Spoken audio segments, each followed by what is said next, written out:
Boa tarde, gente. Obrigada aí para todo mundo que está assistindo, que está acompanhando a gente. Então, como o pessoal comentou, a gente vai falar um pouquinho sobre recrutamento, sobre formação de times diversos. E aí, quando a gente estava pensando um pouco sobre a narrativa, né, dessa conversa, a gente sabia que a gente tinha algumas coisas interessantes e legais para compartilhar. A gente começou a avaliar o que a gente tinha em comum, né, dentre as histórias que a gente tinha para contar.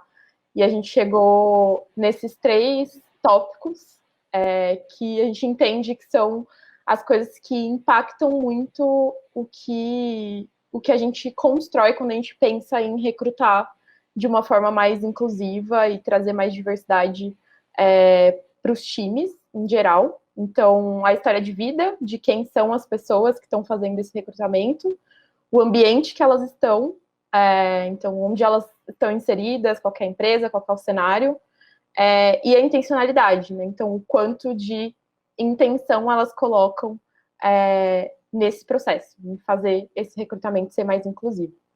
Então, foi pensando nesses 3 tópicos que a gente chegou a essa narrativa que a gente trouxe para vocês hoje. Então, de pensar em qual que é o poder, né, que a gente chamou, da intencionalidade na construção de times mais diversos.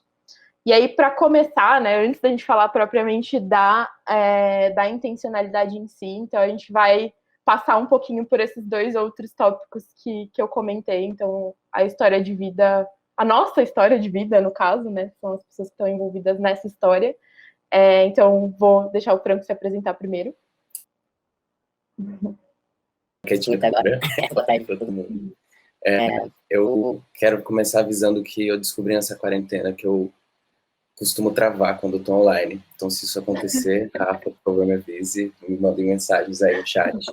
Mas, basicamente, eu sou o Franco, eu sou hoje coordenador do time de criação aqui na Play Kids.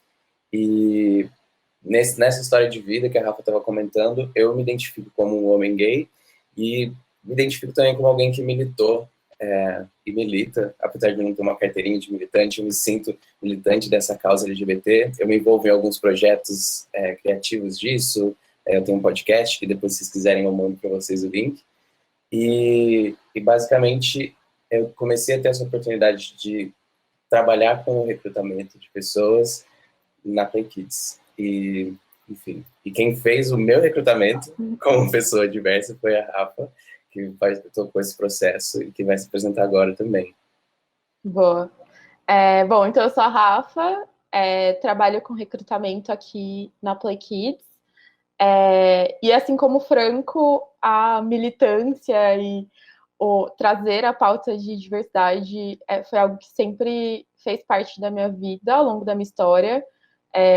Desde muito nova, assim, eu sempre fui uma pessoa que questionou alguns padrões e que, enfim, né, me sentia não pertencente à norma, mas também sempre tive um pouco de dificuldade em encontrar o meu lugar e aonde eu estava, onde eu realmente sentia que eu estava pertencendo, assim.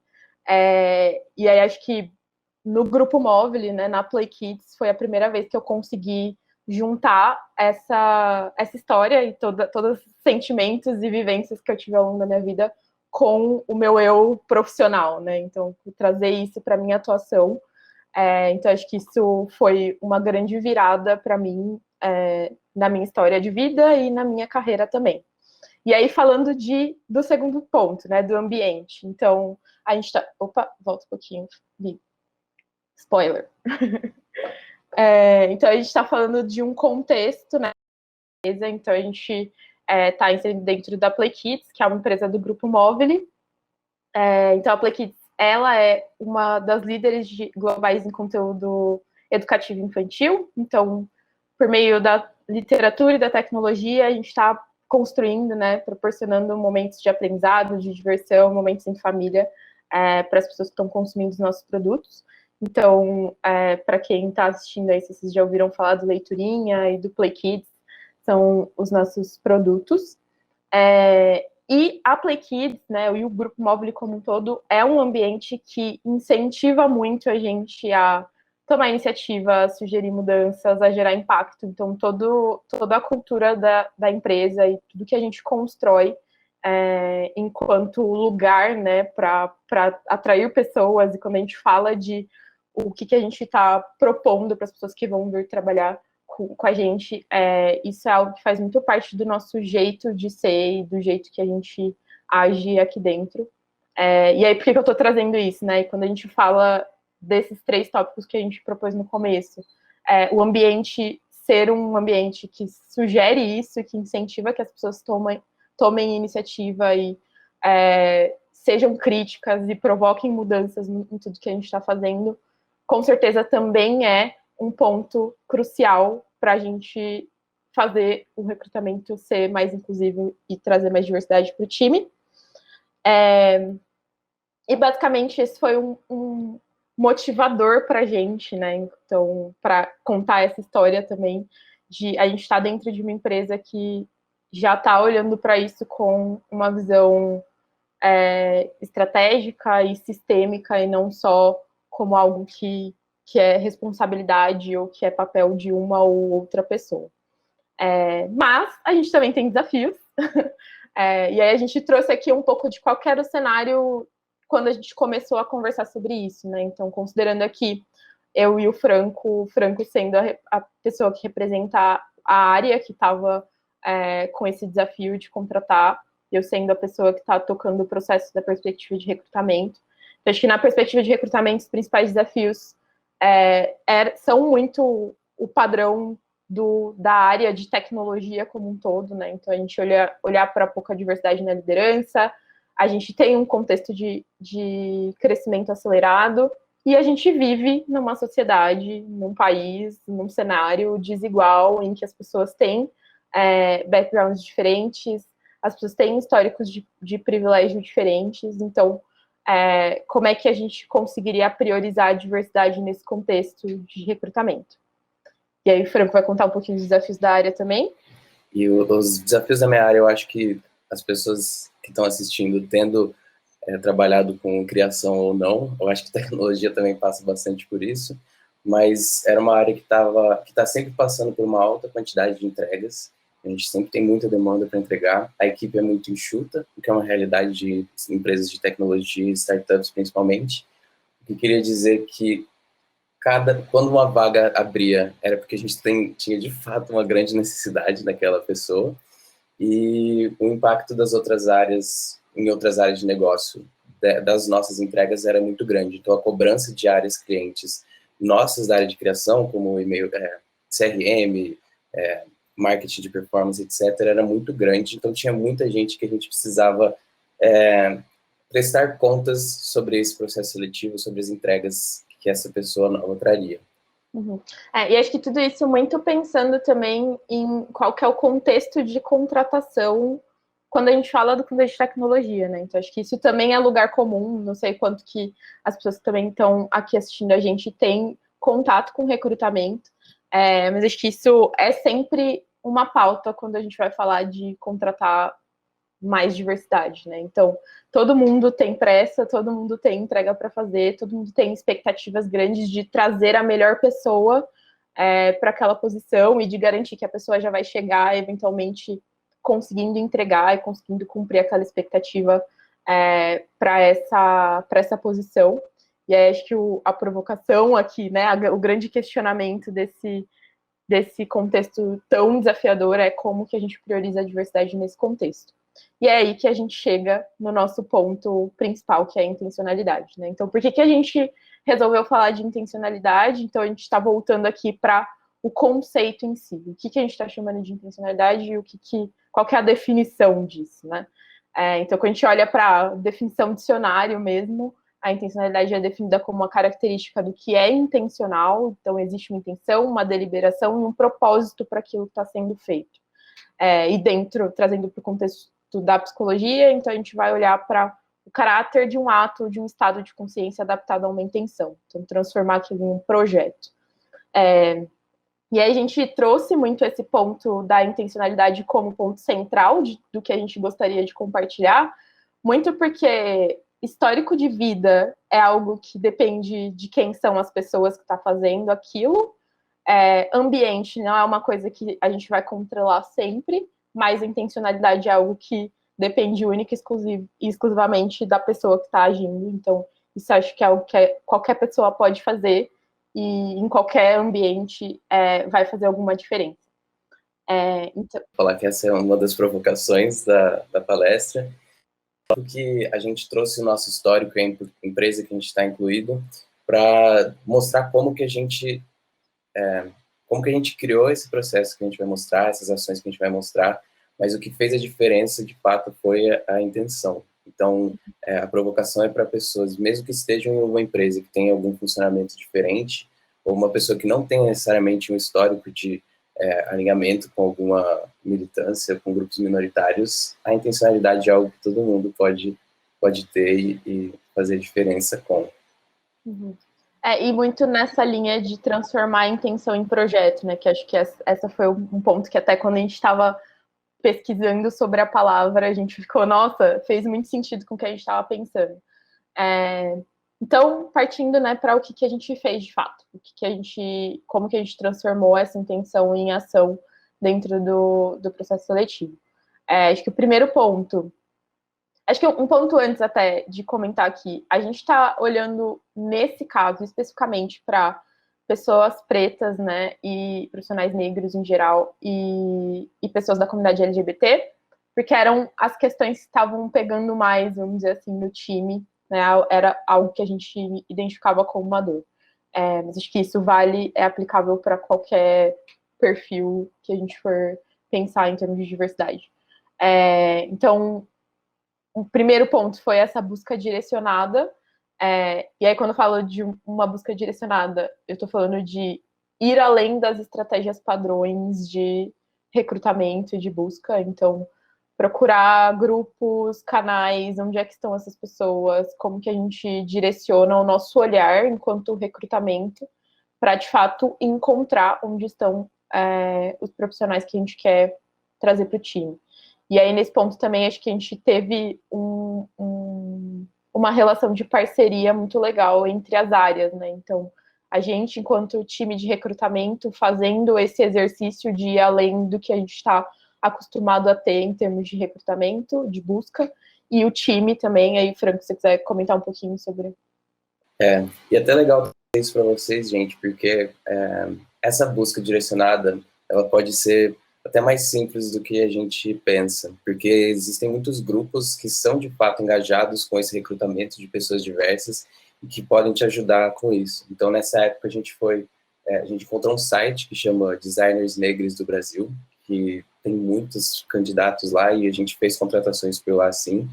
Existem grupos focados em algumas especialidades e diversidade, então tem grupo no WhatsApp, no Telegram, de UX Design e Diversidade, por exemplo. Isso sem contar os outros perfis, que por mais que não estejam focados em como o transcontrato, coisas assim, existem outros que estão envolvidos com a militância e que podem ajudar. Então, a gente foi atrás do movimento Black Money, por exemplo, e eles deram algumas dicas de como abordar e como encontrar profissionais dessas comunidades. Sim.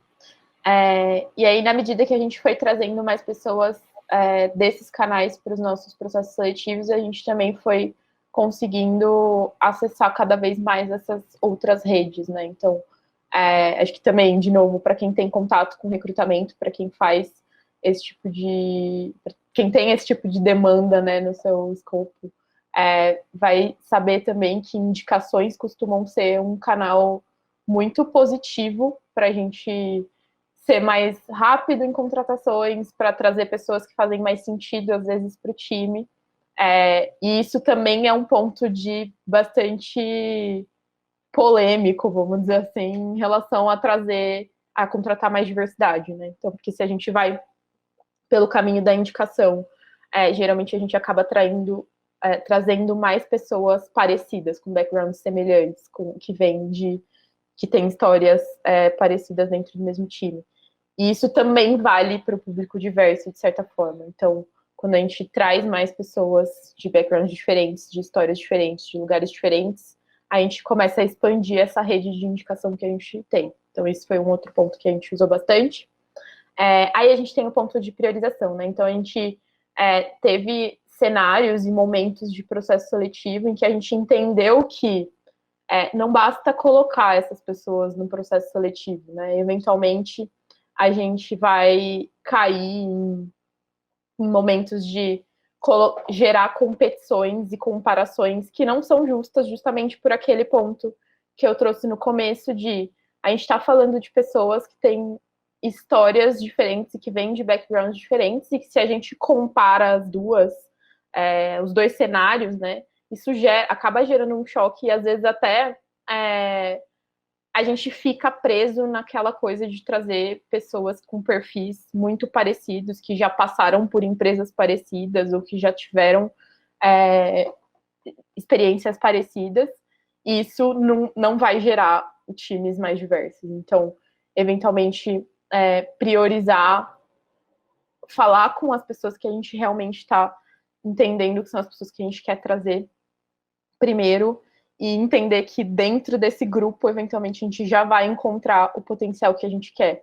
E acho que aqui também queria trazer muito uma provocação de que é algo que sempre surge, né, quando a gente vai discutir recrutamento mais inclusivo e trazer diversidade para os times, que é a questão de flexibilizar critérios ou olhar com uma barra mais, abaixar a barra de avaliação, né? E acho que, né, aqui a gente queria reforçar muito que não é disso que a gente está falando, até porque não é sobre isso, né?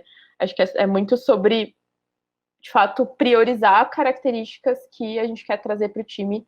E quando eu falo características, potencial, pessoas que vão pensar diferente, que vão trazer jeitos diferentes de resolver as coisas, que vão, de fato, agregar para o time, tanto em termos culturais, de convivência, de construção do time mesmo, quanto jeitos de fazer, de resolver as coisas, eventualmente conhecimentos técnicos diferentes e que a gente não teria se a gente mantivesse o mesmo perfil de pessoas dentro do mesmo time. E aí, por fim, como eu falei, né, conforme a gente foi trazendo mais pessoas para o time, esse processo de atração ele ganhou mais fluidez, justamente porque a gente foi acessando mais canais, mais pessoas, mais indicações, e isso foi facilitando todo esse processo. Se a gente se pergunta se a gente teve resultados, eu gosto de falar que sim. Na verdade, foi isso que motivou muito a gente também a começar a encontrar a narrativa para essa conversa. A gente teve resultados muito interessantes, tanto em relação ao bem-estar da equipe e de todos os profissionais, que para mim, particularmente, é uma das coisas mais importantes na firma, porque quando a gente constrói um time que é mais diverso, a gente sabe quando a gente conversa sobre diversidade, seja no mercado de trabalho, seja em universidade, ou seja o que for, que o acesso a esses espaços, ou chegar a esses espaços é só um dos problemas. E depois, se sentir pertencente a eles é um outro, que muitas vezes acabam ainda de serem enfrentados. E eu acho que com esse processo de conseguir trazer, tanto na mentalidade da equipe, como na composição da própria equipe, mais diversidade, a gente conseguiu que as pessoas se sentissem mais à vontade quando elas chegassem na equipe, que elas se sentissem mais abertas a conversar sobre isso, seja internamente na equipe, seja em comitês de diversidade da própria empresa que foram se consolidando e se fortalecendo cada vez mais, ou seja, até nos nossos produtos, que eu acho que esse é um dos grandes ganhos da diversidade, que é você conseguir, de fato, o seu produto, a comunicação que você faz do seu produto, no caso da minha equipe, que é mais voltada a marketing, seja de fato mais diversa, esteja mais conectada com diversas facetas da sociedade que a gente está servindo. Eu gosto de falar também que o time, e agora um pouco menos essa ideia de vibes e de bem-estar, e mais na ideia de expectativas mesmo, de entrega de metas, o time não só correspondeu, como superou as expectativas de desenvolvimento técnico, adesão aos valores, e aqui eu não coloco expectativas específicas para esse processo, mas as expectativas da empresa mesmo, as expectativas, a régua alta que a Play Kids tem para os seus funcionários, e sem tirar, assim como a Rafa disse, a diversidade, como a diversidade se manifestou na equipe, não só na composição e nos diálogos, mas nas formas de fazer. E isso foi um ganho que eu achei muito interessante desse processo todo, que a gente tinha algumas habilidades muito específicas que a gente precisava para algumas vagas, e a gente tinha uma forma muito específica de fazer elas. E teve um dos processos que a gente conversou com uma pessoa que não tinha domínio técnico daquilo, mas falou, tô muito afim de aprender. E isso foi muito revolucionário para a equipe, porque essa pessoa não só aprendeu e conseguiu entregar com muita qualidade, como ela aprendeu a forma mais atual ou formas novas de fazer aquilo. Então, diversificando até as nossas formas de trabalhar dentro de fazer as entregas que a gente já fazia. Em resumo, tem também a questão do ambiente seguro e o clima colaborativo, não só dentro da empresa, dentro das nossas equipes, da nossa equipe, que ficou mais diversa, mas também as provocações que a gente conseguiu ir fazendo cada vez mais com as outras, né? Porque sendo uma equipe cliente de todas, a gente tinha que estar constantemente em interface com essas outras equipes. E a diversidade dela passou a também ir promovendo e contaminando as outras equipes também, a necessidade pela diversidade. E acho que é um pouco disso. é um pouco disso.